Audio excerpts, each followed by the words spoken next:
خزائن رحمتك يا أرحم الراحمين.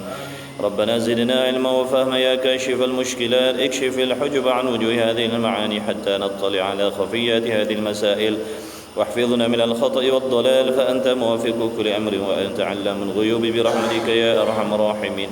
وهب لنا يا وهاب علما وحكمة ولرزق يا رزاق، وكلنا مسهلا وبالخير وفتاح فافتح لنا وبالهدى وبالعلم كلنا يا عليم فضلا. اللهم علمنا ما جهلنا وذكرنا ما نسينا. اللهم اجعل أعمالنا خالصة لوجهك الكريم. وصلى الله على سيدنا محمد وعلى آله وصحبه وسلم. الحمد لله رب العالمين. أما بعد. السلام عليكم ورحمة الله وبركاته. Alhamdulillah, segala puji bagi Allah Subhanahu wa taala yang memberikan kita kesempatan, diberi taufik oleh Allah dapat bertemu lagi malam ini meneruskan kuliah maghrib. Diharapkan hadirin hadirat dalam rahmat dan redha Allah, sihat wal afiyah zahir dan batin, rohani dan jasmani, insya-Allah. Sambungan kitab Risalah Tauhid. Muka surat berapa Rumi? 128. Kitab Rumi muka surat 128.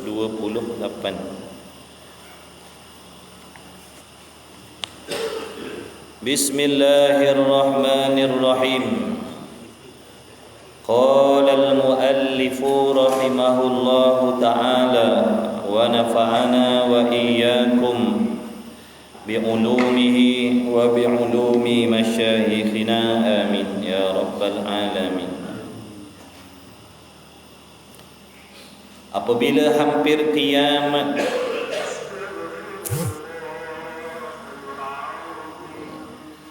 wajib di atas tiap-tiap laki-laki dan perempuan yang mukallaf beriman, yakin dengan sepenuh-penuh hati, serta jazam yang putus bahawa sesungguhnya akan berlakunya kiamat pada bila-bila masa yang Allah Ta'ala kehendaki. Meskipun Nabi SAW ada mengkhabarkan kepada kita tanda-tanda akan berlakunya hari kiamat, tanda-tanda kecil ataupun tanda-tanda besar, tidak lain peringatan itu adalah merupakan satu rahmat yang sangat besar daripada Allah Subhanahu wa taala ke atas kita orang yang beriman. Orang yang beriman akan dapat mengambil manfaat daripada peringatan yang dikhabarkan oleh Nabi sallallahu alaihi wasallam terhadap tanda-tanda akan berlakunya kiamat. Orang yang beriman akan bersungguh-sungguh menggunakan waktu dan kesempatan yang tinggal di dalam kehidupan dia untuk bersungguh-sungguh memperbetulkan dan memperbaiki amalan kerana keyakinan terhadap hari kiamat inilah. Demikian juga seperti mana yang para hadirin hadirat lakukan solat, menuntut ilmu dan sebagainya.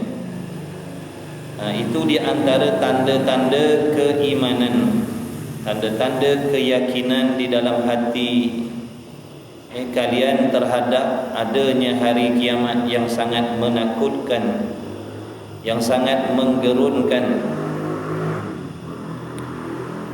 Akibat daripada itu, orang mukmin tadi akan bersungguh-sungguh membuat persiapan yang terbaik, membuat persiapan yang sebaik-baik mungkin.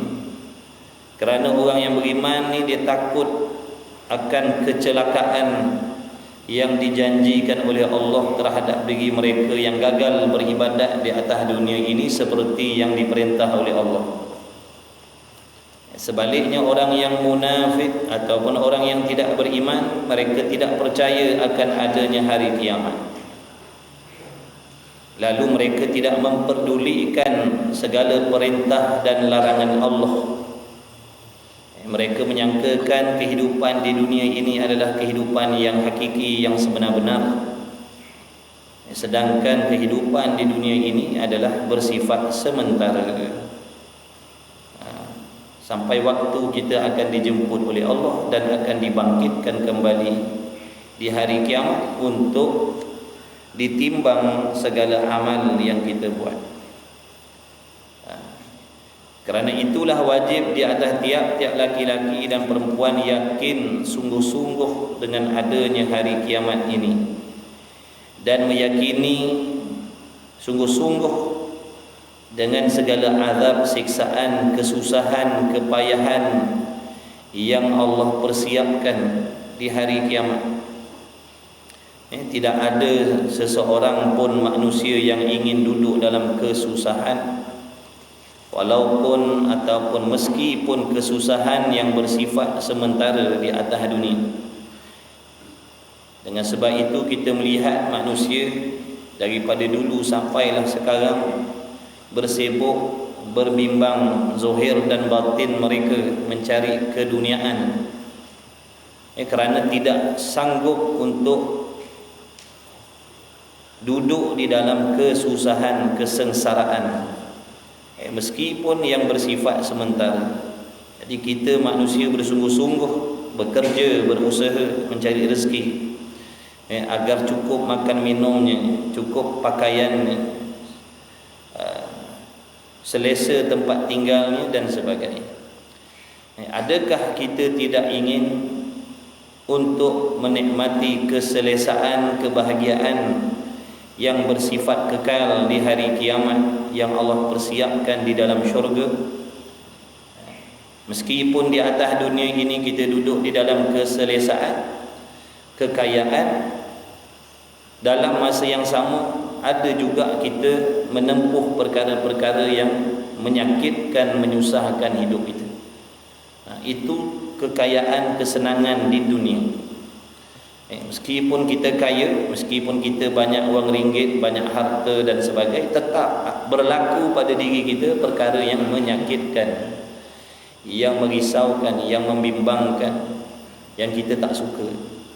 Tetapi kesenangan berbeza dengan kesenangan yang Allah janjikan nanti di hari kiamat, iaitu di dalam syurga Allah. Tidak ada sebarang jenis masalah, tidak ada sebarang jenis kesusahan, kepayahan di dalam syurga yang Allah ciptakan. Jadi sebagai orang yang waras, yang berakal, sudah tentulah di dalam hati mereka sangat-sangat menginginkan kelebihan dan ganjaran daripada Allah Subhanahu wa taala, agar kita dimasukkan oleh Allah ke dalam syurga dan tidak bertempuh dengan neraka yang dijanjikan oleh Allah, yang penuh dengan segala jenis azab siksaan. Tidak ada sebarang jenis kesenangan, kesedapan, keselesaan di dalam neraka Allah. Jadi orang yang takut dengan Allah, takut dengan ancaman-ancaman azab, sudah tentulah mereka akan bersungguh-sungguh mengenepikan ajakan hasutan hawa nafsu untuk membuat perkara-perkara yang dilarang oleh Allah. Mereka akan bersungguh-sungguh berperang, bermujahadah setiap saat untuk menjunjung perintah Allah zahir dan batin, agar mereka dapat mengecapi kesenangan, kejayaan yang hakiki nanti di hari kiamat. Jadi kata musannif, apabila hampir kiamat, Allah Ta'ala Maha Kuasa menjadikan kiamat ini meskipun tidak berlaku lagi tanda-tanda besar. Itu di antara perkara yang wajib kita i'tiqad. Meskipun Allah Ta'ala ada menjanjikan tanda-tanda kecil dan tanda-tanda besar kiamat sebelum kiamat berlaku, tetapi pada akal kita menghukumkan harus seandainya Allah Subhanahu wa taala ingin memperlakukan, menjadikan kiamat pada saat ini, pada esok hari, meskipun tidak lagi berlaku tanda-tanda besar. Dan meskipun tanda-tanda besar kiamat itu belum berlaku lagi, tetap kita mesti waspada dan berhati-hati dengan kematian, kerana kita akan dicabut nyawa oleh Allah pada bila-bila masa, meskipun belum berlakunya kiamat. Jadi tak perlu kita nak menunggu dan menanti tanda-tanda kecil ataupun tanda-tanda besar untuk kita kembali bertaubat kepada Allah, mengikut syariat dengan sebenar-benar. Cukup dengan mengingati kematian itu sebenarnya. Orang yang benar-benar beriman dengan Allah akan menginsafi segala kesalahan dan kemaksiatan yang dilakukan zahir maupun batin dengan kematian, yang apabila datangnya kematian ini akan memutuskan segala nikmat kesenangan yang kita kecapi di atas dunia. Jadi apabila hampir kiamat ditiup sangkakala yang pertama, Allah Ta'ala akan memerintahkan malaikat Israfil alaihi salam meniupkan sangkakala. Sangkakala ni dikabarkan seperti serunai betul. Ada pun hakikatnya bagaimana, wallahu a'lam. Wallahu a'lam. Tapi wajib percaya adanya tiupan sangkakala. Apabila ditiupkan sangkakala yang pertama ni, binasalah alam semuanya. Alam ni yang dikatakan ma siwallah, selain daripada Allah tu hancur habis. Hancur segala planet-planet, habis hancur lebur semua. Binasa semuanya apabila malaikat Israfil meniupkan sangkakala yang pertama. Tiada tinggal suatu apa pun, satu pun tak tinggal. Manusia, diri kita ataupun manusia-manusia yang hidup pada waktu itu, semuanya mati. Semuanya hancur lebur, tiada tinggal satu apa pun, satu pun tak tinggal dah. Itu kata kiamat, habis dah. Bagaimana yang disebutkan di dalam Al-Quran telah menerangkan cara hancurnya alam ini dengan keadaannya. Yang pertama kata musannif, pecah belah langit. Langit yang ada atas kepala kita hancur habis, runtuh habis. Kita tengok gempa bumi pun takut dah, tengok tsunami pun takut dah. Itu baru gempa bumi, baru sikit, itu baru banjir. Ini runtuh langit-langit. Kalau bangunan runtuh pun tak tahu mana nak lari ya. Bangunan runtuh pun tak tahu mana nak lari, nak menyelamatkan diri. Nak pergi ke kiri salah, ke kanan salah, tak tahu, ikut dan lagi. Kalau sempat selamat. Ini bukan kata atap yang roboh, bukan kata bangunan yang roboh. Langit tu roboh habis. Ini wajib kita yakin sungguh-sungguh. Langit tu roboh habis. Mana kita nak lari? Hancur lebur, planet-planet hancur lebur. Berlakunya perkara tu bukan dengan sebab Tuhan lupa, bukan sebab Tuhan leka, dan itulah yang dikehendaki oleh Allah. Setakat ni belum sampai lagi kehendak Allah tu, nak menghancur leburkan langit dan bumi ni belum lagi. Tapi akan dan pasti berlaku, kerana telah dijanjikan oleh Allah, seperti mana yang kita faham waktu kita belajar hukum aradi dulu. Janji Allah, perkara yang pasti dan mesti berlaku kerana telah ditetapkan oleh oleh Allah. Maka barang siapa yang ragu-ragu dengan adanya kiamat ini, maka tidak syak dia adalah orang yang tidak beriman dengan Allah. Dia tidak beriman. Dia tidak beriman. Dalam rukun iman tu 6 tolak 1, jawabnya kosong. Dalam rukun iman tu tak percaya satu, dikira tak percaya semualah. Kerana berita tentang kiamat ni dikhabarkan oleh Rasulullah sallallahu alaihi wasallam. Maknanya dia tak percaya dengan apa yang dikhabarkan oleh Rasul. Maknanya dia tidak beriman dengan Rasul. Kemudian Rasul mengkhabarkan melalui Al-Quran. Tak percaya dengan Quran pula. Quran tu pula daripada Allah. Tu sebabnya dalam rukun iman tu, barang siapa yang meragui salah satu daripada rukun iman, maka murtadlah dia, kufurlah dia, jadi kafirlah dia. Na'udzubillah min zalik. Jadi wajib yakin sungguh-sungguh adanya hari kiamat. Mudah-mudahan dengan keyakinan dan keimanan adanya hari kiamat ni kita takut sangat-sangat. Sebab tu takut kepada Allah tu wajib. Takut kepada Allah tu hukumnya wajib, kerana boleh menarik diri seseorang untuk mendekatkan diri dengan Allah.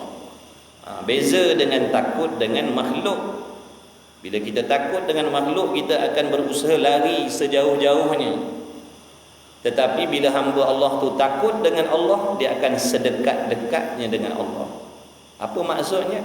Dia akan berusaha bersungguh-sungguh melaksanakan segala yang diperintah oleh Allah, zahir dan batin. Dia akan pastikan amalan yang dibuat tu betul seperti yang Allah suruh, yang Rasul ajarkan.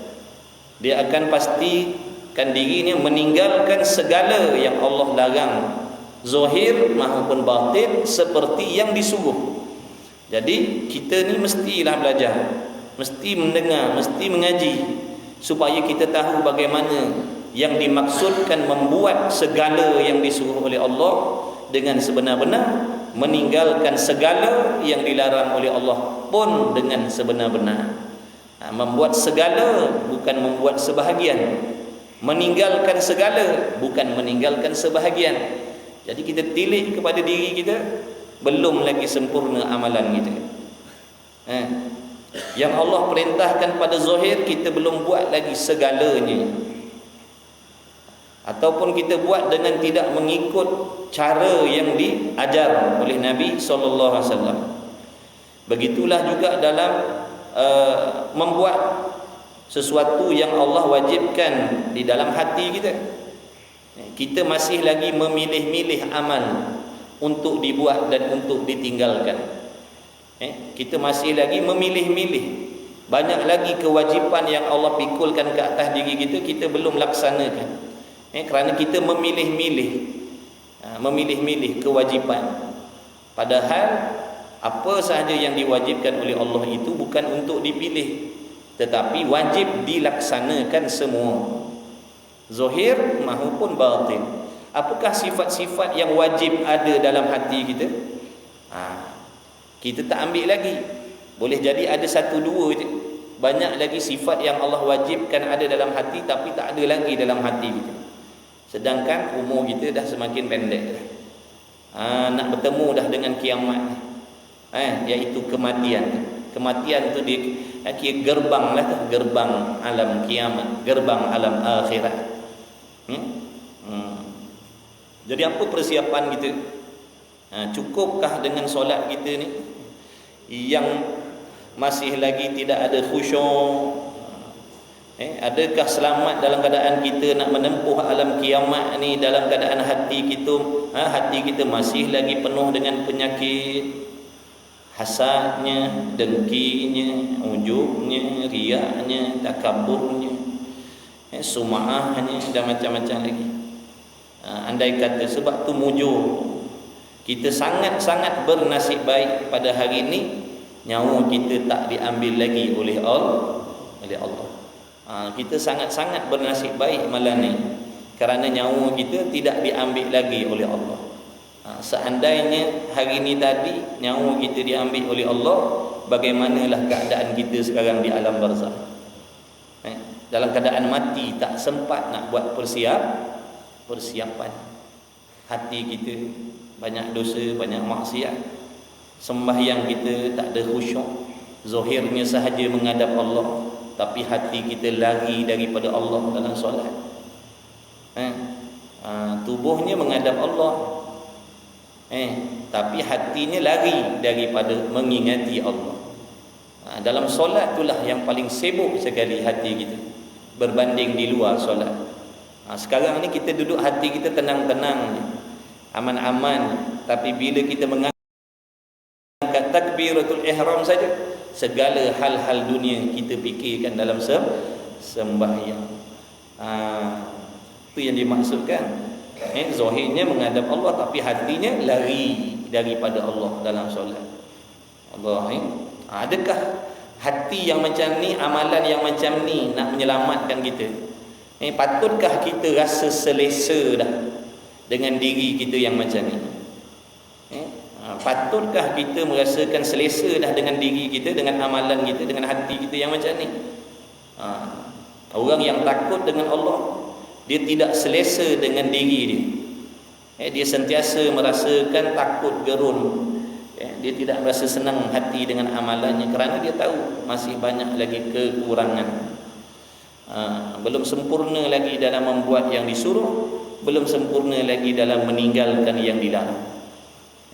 Ditanya pernah ditanya kepada seseorang ulama, seorang waliullah, apa yang ingin kau katakan kepada dua laki-laki? Seorang laki-laki itu banyak amal solehnya dan banyak juga maksiatnya. Yang seorang lagi sedikit amal solehnya dan sedikit maksiatnya. Bagaimana keadaan dua laki-laki ini? Maka jawabnya, dua-dua laki-laki ini belum ada jalan selamat nak balik akhirat lagi. Belum ada jaminan selamat nak balik akhirat kalau dalam keadaan amalnya banyak, maksiatnya pun banyak. Amalnya sikit ataupun maksiatnya pun juga sikit. Yang selamatnya membuat segala amal soleh, meninggalkan segala yang dilarang oleh Allah. Itu baru ada jalan selamat. Kita semak diri kita, kita cek diri kita. Kalau kata benda haram, kita dah tinggalkan semua ke belum? Dah tinggalkan semua ke belum benda yang Allah larang? Arak, judi, dedah aurat, mengumpat, itu contoh dosa zahir, maksiat zahir.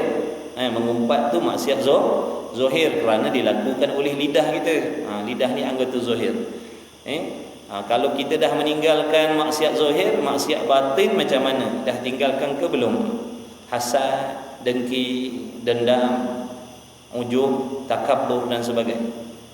Kena tinggalkan semua, barulah insya-Allah ada jalan selamat. Hari kiamat ni sangat-sangat menakutkan, sangat-sangat menggerunkan. Suami akan meninggalkan isterinya, isteri akan meninggalkan suaminya, mak bapak akan meninggalkan anak-anaknya, masing-masing bawa amal masing-masing. Tak terfikir tentang anak bini bila berlakunya kiamat. Bila berada di kiamat besok, hari kiamat besok, tak terfikir tentang anak bini. Ikutlah ketentuan Allah bagaimana amalan yang kita buat. Jadi alam ni hancur lebur. Langit-langit tu yang kita tengok sekarang ni ada atas kepala kita, seluah-luahnya tu akan habis runtuh, habis hancur. Sangat-sangat menakutkan. Tak tahulah nak gambarkan takut macam mana, tak boleh nak gambarkan. Tak ada jenis ketakutan, kebimbangan, kerisauan yang pernah berlaku dalam hidup manusia ni seperti kerisauan, takut gerun yang akan dialami oleh kita nanti di hari kiamat. Setakut-takut manusia atas dunia ni sekarang, sejak alam, sejak manusia itu diciptakan, tak pernah lagi ada perasaan takut, risau, bimbang, gerun sama dahsyatnya seperti yang akan dialami, dirasai pada waktu kiamat itu besok. Jadi tak boleh nak cerita macam mana. Tak boleh nak cerita macam mana. Kita bayangkan tuan-tuan, kita tengok gempa bumi pun takut, dan kita tengok bangunan runtuh pun takut. Dah ini langit runtuh. Langit runtuh. Kecuali orang-orang soleh, orang bertakwa, Allah Ta'ala akan selamatkan terlebih dahulu. Orang yang soleh, orang soleha, orang bertakwa, orang beriman, Allah Ta'ala akan selamatkan terlebih dahulu. Jadi kalau kita nak diselamatkan oleh Allah daripada kecelakaan kiamat ni, beramallah dengan amalan yang soleh. Buatlah amal sungguh-sungguh. Jangan fikirkan orang. Jangan fikirkan orang, jangan fikir dosa orang, jangan fikir maksiat orang, jangan fikir salah orang. Lebih baik kita baiki diri kita cepat-cepat, sebab masa dah tak banyak dah. Mana tahu kita mati terkejut. Kalau mati didahului oleh sakit tu ada harapan lagi. Sebab tu sakit yang Allah bagi kepada orang-orang yang sebelum mati dia sakit, itu rahmat yang sangat besar. Di situ dia akan berharap seharap-harapnya dengan Allah menerima amalnya dan mengampunkan segala dosa dia. Jadi kita diajar apabila kita ni duduk dalam keadaan dah tak larat, dah tak kuasa, dah sakit sangat-sangat dah pada adatnya mati, pada waktu tu sifat takut sudah tidak ada faedah. Waktu tu sifat takut kepada Allah dah tak ada faedah. Waktu nak mati tu, waktu kita dah nak mati, sakit dah pada adatnya mati, doktor pun bagi tahu dah, dia kata, tuan, tuan ni 3 hari lagi, dia cakap. Dia kata pada adatnya ikut sakit tuan ni lah, ikut dia punya kaedah dia tu, perubatan ni, tuan ni tak lama ni, umur lebih kurang dalam 2 minggu je. Waktu tu takut dah tak ada guna ni dah. Kata ulama, orang yang dah dekat nak mati tu dia kena banyak harap dengan Allah. Sebab apa? Kerana sifat takut itu gunanya untuk menahan diri daripada membuat maksiat. Sekarang ni kita ni kena banyak takut daripada harap kepada Allah. Untuk orang awam macam kita ni, sifat takut kena lebih sikit daripada harap ataupun seimbang. Kerana sifat takut tu yang akan menegah diri kita daripada berterus-terusan melakukan benda yang dibenci oleh Allah. Itu peranan sifat takut. Sebab waktu dah waktu tu, nak bangun semayang malam, nak pergi mengaji, nak pergi apa, tak boleh dah, habis dah. Maka kata ulama, pada waktu tu harap itu terlebih penting waktu tu. Dan sangka baik dengan Allah. Sebab tak boleh dah nak bangun beribadat banyak-banyak dah tak boleh. Nak pergi ke tempat-tempat maksiat macam yang waktu sihat dulu dah tak boleh dah. Memang tak boleh nak pergi dah. Kalau orang offer pun tak nak dah. Sebab tu kata ulama, waktu tu kena harap banyak-banyak. Adapun waktu sihat macam ni, kita ni kena banyak takut kepada Allah lebih daripada harap. Harap pun kena ada, tapi takut tu nisbah kita ahli maksiat ni kena banyak takut daripada harap. Kalau harap terlebih takut dalam diri kita sekarang, jawabnya kita akan bermudah-mudah, berlengah-lengah untuk kembali kepada Allah. Kalau lebih harap, kita akan jadi apa? Selesa. Allah Maha Pengampun. Nantilah taubat. Nantilah pergi ngaji, biarlah dulu. Tu banyak harap dah tu. Tu sebab banyak harap jadi macam tu.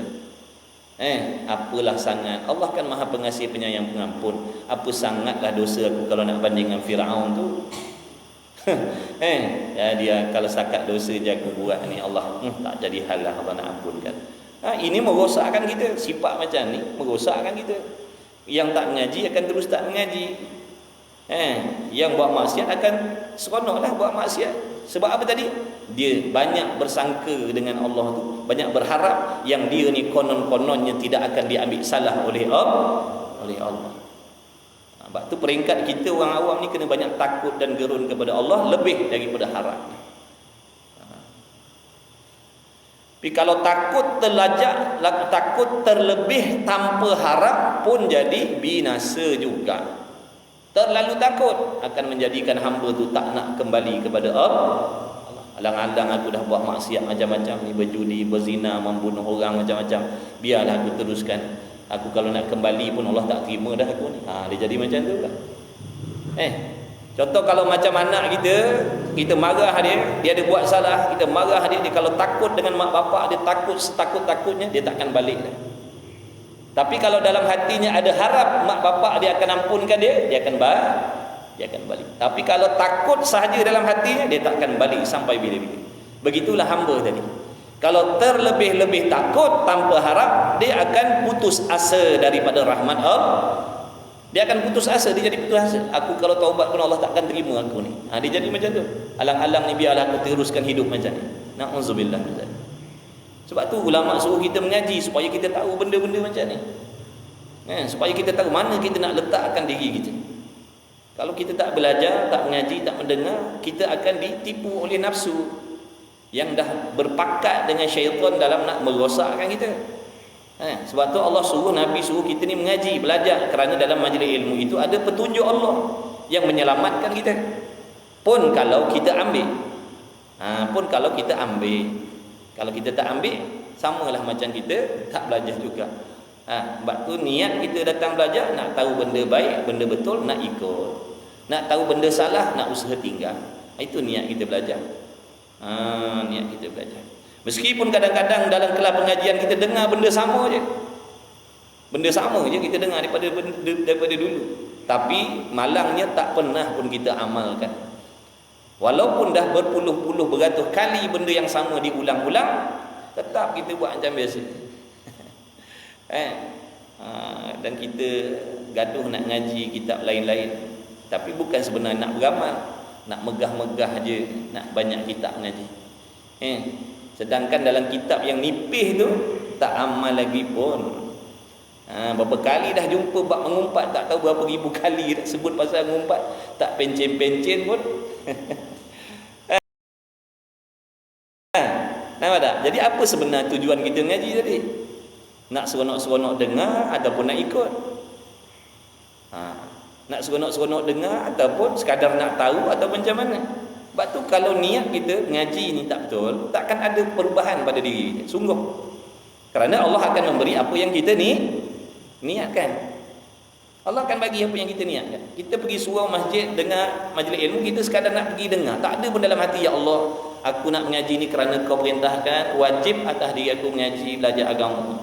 Dan selain daripada tu, aku nak beramal dengan segala petunjuk-petunjuk yang kau dah bagi dalam majlis ilmu. Aku nak beramal, ya Allah. Mana benda-benda baik aku nak buat, ya Allah. Aku azam nak buat. Dan benda-benda yang salah aku lakukan selama ni, yang aku dapat tahu daripada majlis ilmu tu, aku tahu rupanya ini kesalahan, aku azam nak tinggalkan. InsyaAllah kalau betul niatnya macam tu, akan adalah perubahan pada amalnya. Tapi kalau tidak, ngajilah berapa lama pun, ngajilah banyak kitab pun, takkan jadi takkan jadi apa-apa. Cuma pada pandangan orang je lah, kata dia tu bagus tu, dia tu kaki masjid, dia tu kaki surau, rajin pergi kuliah tu, kuliah subuh, kuliah maghrib, kuliah isyak, kuliah duha, semua kuliah dia pergi. Tapi niat dia bukan nak beramal. Sebab tu yang mengaji ni kadang-kadang dia lagi kuat mengumpat daripada yang tak mengaji ni. Mengaji bukan main lagi. Kitab tasawuf, kitab tafsir, kitab hadis, ni mengumpat macam biasa, macam tak pernah tahu cerita tentang celaka mengumpat ni macam mana. Celaka berdengki macam mana, macam tak pernah dengar. Sebab niat kita. Jadi pesan ulama, pastikan balik, semak balik niat kita. Kadang-kadang niat kita tu memang awalnya baik, tapi dilekakan oleh nafsu syaitan sehingga niat kita dah pusing ke tempat lain tanpa kita sedar dah. Jadi semak balik, betul tak niat aku datang belajar? Betul tak niat aku datang belajar? Betulkan balik. Kalau salah, cepat-cepat baiki balik. Firman Allah Subhanahu wa taala ni nak menunjukkan, menggambarkan bagaimana keadaan dan kelakuan kiamat tu besok. Idzas samaa'u fatarat, apabila langit itu pecah belah dan runtuh. Pecah sungguh, runtuh sungguh langit tu. Macam mana? Tak boleh nak digambarkan macam mana. Tengok orang putih tu dia buat filem apa nama kita kiamat. Tak ada kena-mengena. Dia buat begini dan begitu, kita tengok dia berlakon hari akhir apa cerita. Hollywood tu buat lah. Konon-konon kiamat lah tu dah. Sikit pun tak sama. Sikit pun tak sama dengan hakikat hari kiamat tu besok macam mana. Tengoklah dalam cerita tu. Berlaku gempa, berlaku banjir, berlaku apa benda, masih panggil anak bini lagi, panggil kawan-kawan ni. Masih sempat lagi nak cari kawan-kawan panggil mana, dah kiamat dah macam tu dah. Tak ada masa nak fikir orang lain dah. Takut yang sangat-sangat takut. Langit runtuh tuan-tuan. Langit runtuh. Yang keduanya, habis bintang berselerak jatuh. Bayangkan bintang ni berapa banyak. Ikut kajian sains ni lah. Bintang berjuta-juta tu. Bukan kecil bintang tu, kita nampak daripada sini kecil-kecil macam besar-besar pasir. Tapi hakikat bintang tu besar. Ikut kajian planetnya, ikut apa? Kajian saintis ni lah. Duk teropong astronomi. Bintang tu sendiri maknanya sama macam planet-planet lain, tapi oleh kerana duduknya berjuta-juta batu, nampak kecil. Semua tu besok jadi berselerak jatuh. Allah. Berselerak habis jatuh planet-planet, hancur lembu, bertembung di antara satu dengan yang lain, pecah habis. Dan berubah daripada tempatnya. Sekarang ni planet-planet ni dia duduk jalan ikut dia punya landasan masing-masing. Ikut landasan masing-masing. Allah tak habis. Sampai ketika besok nak kiamat ni, lepas daripada ditiup sangkakala tu habis, berselerak habis. Adakah dengan sebab Allah tak terkawal? Dah, itulah perbuatan Allah. Sampai masa dah Allah nak jadikan alam macam tu dah. Bukan dengan sebab waktu tu Allah tak tadbir alam ni, dah, itulah pentadbiran Allah besok waktu tu. Tengok tu sifat Tuhan. Kalau waktu Allah kehendak nak layan kita, Allah layan dengan penuh kasih sayang. Allah bagi. Tapi jangan tunggu sampai azabnya sampai. Allah kalau azab, maknanya seazab-azabnya. Tapi kalau Allah tu sayang, kalau dia zahirkan sifat lemah lembut dia, yang kafir pun dapat kebahagiaan. Musuh-musuh dia pun dia layan bagi makan minum macam biasa. Yang tak solat pun dia bagi makan minum macam biasa. Yang tak pedulikan agama pun dia bagi makan minum macam biasa. Harta benda, kekayaan, itu lemah lembut Allah lah tu. Tapi tunggu nanti bila Allah menzahirkan kekerasan dia. Allah akan menzahirkan kekerasan dia, itu tak ada siapa yang sanggup nak menahan. Bila sampainya Allah menzahirkan kekerasan dia, dia tak peduli. Allah, itulah dia Tuhan. Tak ada siapa boleh halang kehendak dia daripada berlaku dan terjadi. Tak ada siapa boleh komplain pentadbiran dia, sebab dialah yang maha kuasa atas tiap-tiap segala sesuatu. Ikut dia. Kau tak suka, dia azab macam tu. Dia kata dia azab. Kau tak suka, dia tak peduli. Itu Tuhan. Sebab tu kita kena takut. Kena gerun, kena takut. Habis bintang berselerak jatuh dan berubah daripada tempatnya yang sedia, dan tidaklah lagi matahari dan bulan berjalan dengan teratur seperti biasa, bagaimana firman Allah, wa idzal kawakibu tatharat. Apabila bintang-bintang itu jatuh berselerak di udara dan berubahlah dari tempatnya, dia dah tak ikut jalan biasa dah. Habis kucak kacir. Kemudian apabila berlaku dua hal yang di atas ini, mana tadi? Runtuh langit-langit. Langit ada berapa? 7 petala langit. Runtuh habis langit. Bumi tak payah cerita lah.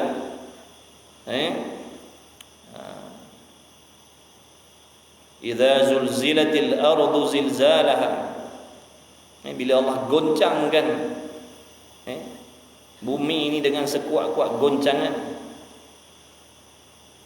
Wa akhrajatil ardu athqalaha, akan keluar segala-gala isi perut bumi habis. Semua habis keluar, tergebang jadi. Gunung ganang yang nampak teguh, nampak gah atas dunia ni tergebang macam debu-debu. Jadi macam debu tergebang, bayangkan. Kalau debu terbang tu biasalah kita tengok. Gunung ganang tu terbang macam debu. Tak pernah lagi berlaku bencana alam sampai macam tu. Paling kuat pun tsunami tu air je, tak libat langit pun, tak libat gunung ganang pun habis berjuta mati. Habis berjuta mati, tak tahu nak lari ke mana. Tak pernah lagi berlaku sebab belum sampai waktu kiamat tu. Tapi itulah dia peringatan. Kalau dah macam tu punya gempa pun dah takut, dah gerun, dah minta tolong, bagaimana nak hadapi kiamat ni besok? Adakah lebih ringan? Adakah kita tak takut nak berbandingkan dengan gempa ataupun bencana alam yang Allah Ta'ala tunjukkan? Sebenarnya Allah nak tegur. Allah nak tegur kita. Dengan kehendak Allah berlakunya banjir, berlakunya gempa dan sebagainya. Itu sebenarnya teguran Allah supaya kau ingat ada azab yang jauh lebih dahsyat daripada ni lagi. Ada gempa yang lebih dahsyat daripada ni lagi. Sepatutnya jadikan sebagai apa? Sebab untuk kita kembali insaf atas kesalahan kita. Patutnya kembali kepada Allah, mengikut syariat. Daripada pihak tertingginya sampailah yang ke bawah. Pakat ikut Allah, ikut agama sungguh tu sepatutnya. Kalau dapat ambil pelajaran lah. Ini dah kita tak pedulikan teguran Allah. Kita anggap alah itu bencana alam biasalah tu, bencana alam. Mengikut kajiannya, bumi ni, struktur bumi ni begini tak ada apalah tu. Dia tak, hatinya tak sampai kepada Allah. Hati dia tak sampai kepada Allah. Sebenarnya Allah jadikan tu supaya ingat kepada Allah. Allah baru zahirkan sikit. Baru Allah zahirkan sikit dia punya sifat kekerasan dia. Baru sikit Allah zahirkan sifat kekerasan dia. Belum dia zahirkan sifat kekerasan dia yang sebenar-benar lagi. Ni, begitulah juga orang yang duduk dalam nikmat, kesenangan, kebahagiaan, itu baru Allah zahirkan sikit kasih sayang. Baru dia zahirkan sikit. Pun kita punya megah dengan kebahagiaan, kekayaan, kita tak tahu nak cakap lah. Sampai jadi sombong pula. Padahal Allah baru bagi sikit, tak tahu banyak mana. Nak bandingkan dengan kesenangan yang Allah janjikan dalam syurga tu, baru Allah bagi sikit. Bayangkan kalau Allah bagi macam syurga tu tak tahu jadi gila ke apa kita. Baru Allah bagi sikit baru. Harta banyak begini, pangkat gitu, tanah hanya berhektar-hektar, puluh hektar, ratus hektar, dah lupa dah. Bayangkan kalau Allah bagi jadi, Allah kurniakan kekayaan macam Qarun tu, tak tahu apa jadi. Itu manusia lupa kepada Allah. Dia nak Allah layan dia baik-baik. Bila Allah layan dia baik-baik, dia lupakan Allah.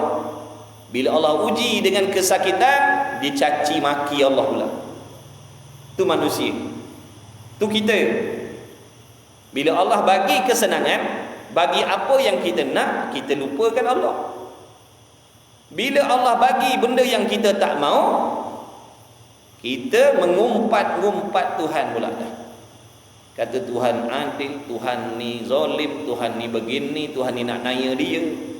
Na'udzubillah min dzalik. Inilah manusia. Yang sebenarnya kalau tanya, apa sebenarnya yang kau nak ni? Kalau boleh lah tanya je tu. Makna kalau boleh, biarlah Tuhan tu ikut kehendak aku. Kita nak macam tu sebenarnya. Kalau boleh Tuhan tu ikut kehendak aku. Ada pun aku tak nak ikut kehendak Tuhan ni. Tapi kalau ada peluang, biarlah Tuhan tu ikut kehendak aku. Apa yang aku mau, bagi. Apa yang aku tak nak, jangan bagi. Takkan berlaku benda tu, mustahil. Kemudian apabila telah berlakulah dua hal yang di atas ini sehingga pecah belah, bercerai-berai dan bergoncang, yang di atas ke bawah, yang di bawah ke atas, berbalik punggung katanya. Tonggang terbalik lah. Kalau bahasa kita ni tonggang terbalik. Tonggang terbalik alam. Tonggang terbalik alam. Hancur lebu. Yang atas ke bawah, yang bawah ke atas. Kita duduk tengah-tengah macam mana? Kalau yang atas turun ke bawah, yang bawah naik ke atas, kita duduk tengah-tengah ni macam mana nasib?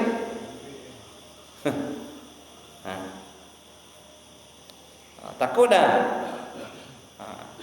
Agak-agak takut ke macam cerita dongeng ke atau macam mana? Kalau takut kena ada usaha ubah diri.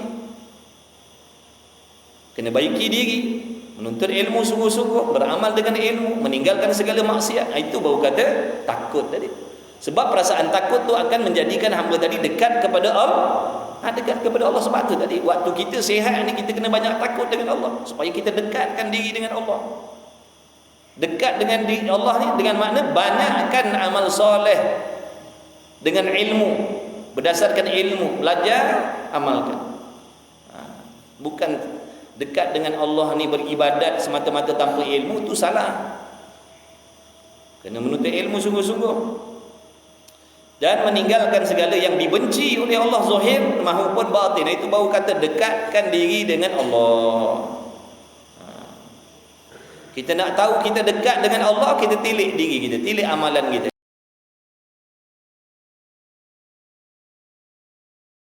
Yang Allah suruh kita tak pedulikan. Kalau begitu maknanya kita menjauhkan diri dengan Allah, bukan mendekatkan diri. Itu nama menjauhkan diri. Maka tiba-tiba laut pun menyemburkan air naik melimpah ke atas bumi hingga tenggelam semuanya, semua bumi habis. Tenggelam semuanya. Kita tengok kajian sains pun begitu, ada cerita lah. Paras laut semakin tinggi. Kemudian dikata apa? Ada kebarangkalian nanti tahun-tahun sekian, apa namanya, meteor akan jatuh. Itu semualah tu asbab lah tu. Itu asbab lah tu. Sebenarnya Allah dah cerita dah dalam Quran, cuma mengikutkan kajian sainsnya, mengikut asbab-asbab akan berlaku, sebab-sebab yang akan menjadikan kiamat tu. Macam kita ni, Allah yang kehendak, Allah yang memperlakukan sebab-sebab yang menunjukkan akan hampir kepada kiamat. Apa sebab-sebab dia? Ulama dihina, ahli fasik, ahli zalim dipuji-puja. Tu Allah sendirilah tu perlakukan tu. Cuma tu sebab-sebab sebenarnya nak jadikan kiamat. Orang soleh makin kurang, ahli maksiat makin ramai. Tu sebab apa? Dah nak sampai masa kiamat dah. Seandainya kalau tak berlaku benda-benda macam tu, lambat lagi lah kiamat. Lambat lagi lah kiamatnya. Ni dah akhir zaman, tanda-tandanya begini-begini. Maka Allah jadikanlah sebab-sebab ke arah situ.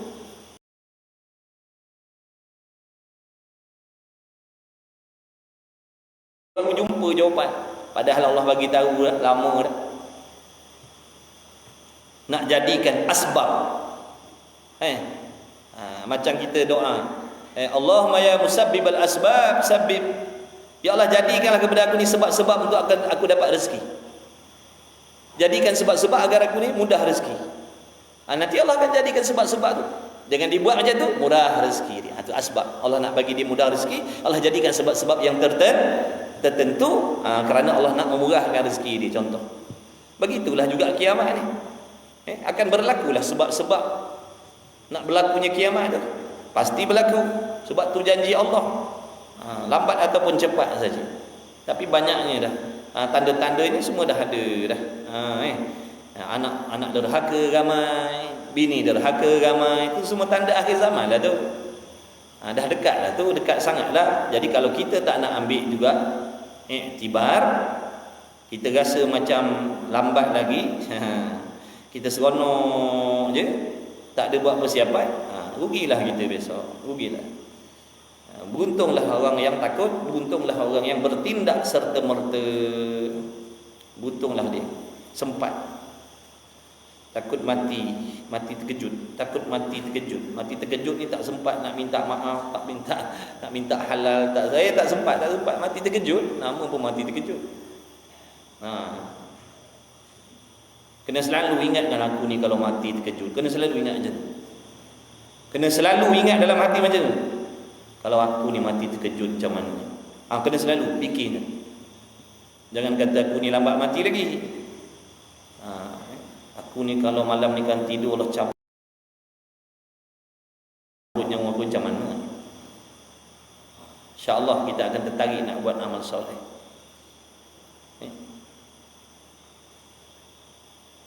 Tidak ada daratan lagi, tidak ada diketahui di mana lautan Pasifik, di mana lautan Atlantik dan lain-lainnya. Dan tidak diketahui mana utara dan di mana selatan, di mana timur dan di mana barat, bahkan semuanya jadi laut. Seperti mana bagaimana firman Tuhan, wa idzal biharu fujirat. Dan apabila laut menyemburkan airnya naik ke bumi. Tsunami itu kawasan kecil je. Bukan melibatkan seluruh muka bumi dah. Berkecoh habis dah. Kecoh habis dah. Takut cakap takut tapi yang tak semayang tetap tak semayang juga.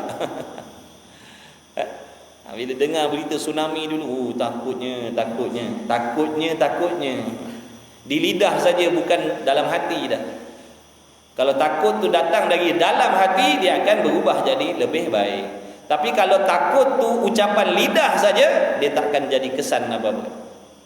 Dia tak akan memberi kesan apa-apa. Sebab yang mengubah seseorang itu hati dia, bukan lidah dia.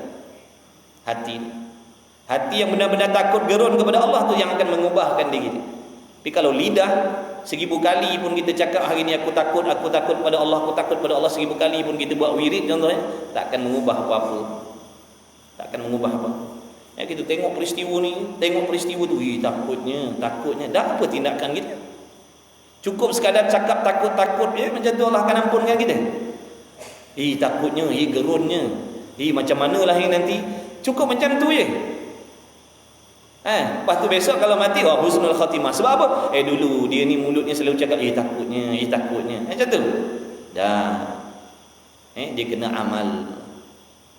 Kena buktikan takut tu tadi dengan perbuatan, bukan dengan lidah. Takutnya ngumpat, takutnya cari korek rahsia orang, takutnya berdendam. Itu bukan takut. Kata ulama, serendah-rendah martabat takut kepada Allah, kalau tak ada ni, makna tidak ada lagi ketakwaan dalam diri kita. Kata ulama apa? Paling rendah martabat takut, meninggalkan segala maksiat. Meninggalkan segala maksiat itu serendah-rendah pangkat takwa. Kita tengok diri kita. Maknanya belum ada lagi ketakwaan dalam diri kita. Belum ada lagi. Kata ulama, serendah-rendah, selekeh-lekeh pangkat takwa, meninggalkan segala maksiat zahir dan batin. Tu tak payah nak cerita takwa yang tinggi-tinggi tu. Tu serendah-rendah takut, tinggal segala maksiat zahir maupun batin. Kita tengok diri kita, rupanya tak ada lagi ketakwaan. Umur dah nak habis dah. Umur kita dah nak habis dah. Tak takut lagi. Tak ada lagi takwa. Dah macam mana selamat? Yang selamat tu hanya orang yang bertakwa aja. Orang yang bertakwa aja yang akan selamat besok. Tiba-tiba kita tengok renung-renung, tak ada lagi tanda-tanda takwa, tak ada lagi pada diri aku ni. Yang Allah suruh aku tak buat semua lagi ni. Yang Allah larang banyak lagi aku buat hari-hari ni. Macam mana ni? Kalau mati terkejut ni, alamak kalau mati terkejut ni, masak ni, hangit ni, gentung ni. Kalau mati dalam keadaan ni, jadi gentung gitu ni. Kena bakarlah jawabnya, na'udzubillah. Dan apabila laut menyemburkan airnya naik ke bumi, kemudian apabila telah naik air ke gunung, apabila telah naik air gunung berapi pun meletup, mengeluarkan apinya, maka pada waktu itulah terbungkus naik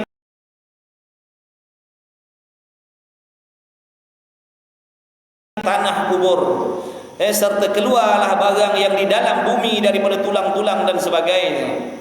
Kemudian titah Tuhan Allah pun bertitah, berfirmanlah kepada malaikat, meniupkan sangkakala yang kedua kali, membangkitkan alam dan menghidupkan semula. Maka tiba-tiba hidup tiap-tiap orang bagaimana rupa asal masa di dunia. Bagaimana firman Tuhan. Peristiwa ni bukan berlaku sehari, dia bukan berlaku sehari, hari ni hancur, hari ni bangkit balik dah. Artinya, dan apabila tanah kubur itu terbongkar atau terbungkus naik keluar barang yang di dalamnya, maka nanti sampailah waktu Allah Ta'ala menghidupkan balik segala yang mati-mati itu, seperti rupa asalnya sewaktu di dunia dulu. Kalau dia hitam-hitam lah kulitnya, kalau dia putih-putih lah, begitulah keadaan.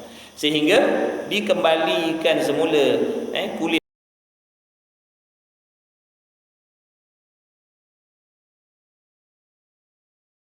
anggota-anggota ni yang putus sebab kemalangan ke apa ke, waktu bangkit besok lengkap semua. Lengkap semua. Yang dulu waktu hidup dia ada 2 kaki, dua lah. Yang ada 2 mata lah. Hatta tidak berkhatan. Tidak berkhatan. Dikembalikan balik kulit-kulit yang dah dipotong tu. Lengkap, tak ada tinggal satu pun. Itulah dia kehebatan kekuasaan Allah Subhanahu wa ta'ala. Kemudian kepercayaan terhadap hari yang kemudian. Soal 2 malaikat bukan akhir, wallahu a'lam. Jadi apa persiapan kita? Jadi pelajaran kita malam ni nak cerita tentang perkara yang pasti berlaku dan pasti terjadi, yang wajib setiap mukmin beriman sungguh-sungguh dalam hati. Kena ada perasaan takut, risau, bimbang dengan hari kiamat ni. Sebab tidak ada yang boleh menolong kita melainkan Allah. Yang mana bekalannya amal soleh, bukan duit yang banyak. Nak balik akhirat ni bekalannya amal soleh. Apa maksud amal soleh? Amal yang dibuat dengan cara yang betul, ikhlasnya betul, akidahnya. Kemudian amalan tu tadi tidak rosak. Amalan tu tak rosak. Pahalanya dijaga baik-baik dan dia boleh bawa balik. Tu baru kata amal soleh. Bukan amal soleh ni asalkan buat tapi jahanam. Buat dah semayang tapi jahanam semayang itu. Itu bukan amal soleh, tak masuk lagi. Amal yang baik, apa maksud baik? Cara buatnya betul, Allah terima, Allah bagi pahala, dan pahalanya dapat bawa balik hari akhirat besok. Itu kata amal soleh. Tapi kalau buat-buat habis, buat-buat habis, kumpul-kumpul habis, itu bukan amal soleh. Itu amal soleh, itu amal yang jahat, itu amal yang binasa. Haji, umrah, qiyamul lail, puasa, zakat, sedekah, buat zahirnya amal soleh, tapi apabila binasa atas dunia lagi, tak jadilah dia amal soleh, habislah. Kita nak amal soleh ni amal yang Allah terima, kemudian dapat pahala, dan pahala tu besok boleh kita bawa balik sebagai keuntungan perniagaan kita atas dunia ni, nak bawa balik alam akhirat besok. Itu bukan kata amal soleh. Sebab kita salah faham ni. Sebab kita salah faham ni lah yang kita rasa selesa ni. Aku mengumpat pun semayang. Apa dia masalah? Aku kan tak semayang. Tu tak semayang. Tu minum arak, tu berjudi, tu naik kelab. Aku semayang. Puasa lagi. Sedekah pun aku buat. Jadi tak ada masalah lah kalau dia mengumpat, berdengki, tak ada masalah. Sebab aku ni beramal soleh. Sebab tu kena faham betul-betul. Kalau tak kena tipu kita. Kita perasan tu, ini kalau Allah ambil ni husnul khatimah lah ni. Banyak cantik muka kita. Perasan tak habis-habis. Kita ni perasan tak habis-habis. Perasan tak habis-habis. Soleh apa macam tu? Takkan ada pahala yang kita akan dapat bawa balik selagi tidak meninggalkan pantang larang tu. Imam Ghazali pesan dah, nak beribadat, nak selamat balik akhirat, nak selamatkan amal, kena berpantang. Apa pantang dia? Tinggalkan maksiat. Tu je pantang dia. Tapi kalau tak sanggup nak berpantang, pulunlah amal macam mana pun, kita akan balik dalam keadaan muflis, tangan kosong je besok. Macam perumpamaannya dia kata apa? Orang yang nak sihat, dia kena makan ubat. Selain daripada makan ubat, dia kena berpantang. Tapi kalau makan ubat, pantang, langgar, dia takkan sembuh sampai bila-bila. Begitulah. Pulunlah ibadat macam mana pun. Qiyamul lail, haji tiap tahun, umrah tiap bulan, zakat keluar, bantu fakir miskin sini, bantu fakir miskin sana, yang suami cari nafkah yang halal, yang isteri khidmat rumah tangga, tapi tak pantang daripada dosa maksiat tadi, jangan harap ada kebajikan yang kita akan bawa balik. Jadi renung-renung, fikir-fikir.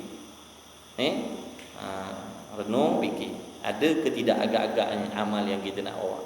Kalau terbiat kita masih macam ni, mudah-mudahan berfikir sejenak tu kadang-kadang boleh memberi faedah yang berpanjangan kebahagiaan dunia akhirat. Jadi kita renung-renung, mudah-mudahan Allah memberi kepada kita keinsafan, mudah-mudahan Allah Ta'ala memberi kepada kita taufik untuk berusaha bersungguh-sungguh memperbaiki amalan kita yang zahir dan yang batin, insya-Allah. Amin ya rabbal alamin. Bismillahirrahmanirrahim. Alhamdulillahirabbil alamin. Wassalatu wassalamu ala Rasulillah. Allahumma rabbana fa'na bima 'allamtana. Rabbana 'allimna alladhi ma yanfa'una. Rabbana faqih ahlana wa qarabatil lana fi dinina ma ahli qudri unsa wa dzakar.